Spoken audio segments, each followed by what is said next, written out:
రాష్ట్ర ప్రభుత్వం ఏర్పాటు చేసిన సర్ పథకం అధికారుల బాధ్యతతో ప్రతి ఇంటింటికి వెళ్లి నమోదు చేయాలని కర్నూలు జిల్లా కోడుమూరు మండల తహసీల్దార్ నాగరాజు తెలిపారు.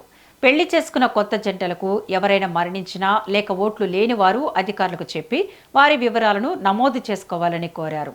అధికారులు ఇంటింటికి తిరిగి సర్ చేయలేదని తమ దృష్టికి వస్తే వారిపై కఠిన చర్యలు తీసుకుంటామన్నారు. ప్రతి ఒక్కరూ ఇబ్బంది లేకుండా ప్రభుత్వానికి సహకరించి సర్ నమోదు చేసుకోవాలని కోరారు.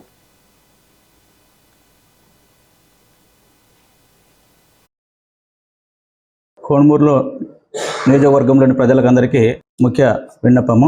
ఈరోజు ప్రభుత్వం వారు ఎస్ఐఆర్ అనే ప్రక్రియని మొదలుపెట్టారు. దాదాపుగా మొదలుపెట్టి కూడా నెల రోజులు దాటిపోయింది. ఈ ప్రక్రియ ఏమంటే, మనకు ఎవరైనా ఓటర్సు మిగిలిపోయినా, లేకుండా డెత్ అయినా, లేదా షిఫ్ట్ అయినా, లేదా కొత్తగా పెళ్లి చేసుకొని వచ్చినా అటువంటి వాళ్ళ కోసం తిరిగి అప్డేట్ చేసే ఉద్దేశంతో ప్రభుత్వం ఈ ఎస్ఐఆర్ అనే ప్రక్రియను తీసుకురావడం జరిగింది. దీనికి ఇంటింటికి ప్రతి ఒక్క బిఎల్ఓ తిరిగి వారి నుంచి సమాచారాన్ని సేకరించి మనకి ఏదైతే బిఎల్ఓలకు ఒక ఎన్యుమరేషన్ ఫామ్ ఇచ్చామో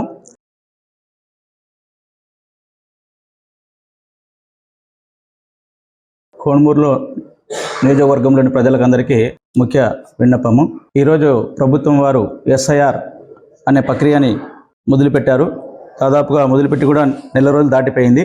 ఈ ప్రక్రియ ఏమంటే, మనకు ఎవరైనా ఓటర్సు మిగిలిపోయినా, లేకుండా డెత్ అయినా, లేదా షిఫ్ట్ అయినా, లేదా కొత్తగా పెళ్లి చేసుకొని వచ్చినా అటువంటి వాళ్ళ కోసం తిరిగి అప్డేట్ చేసే ఉద్దేశంతో ప్రభుత్వం ఈ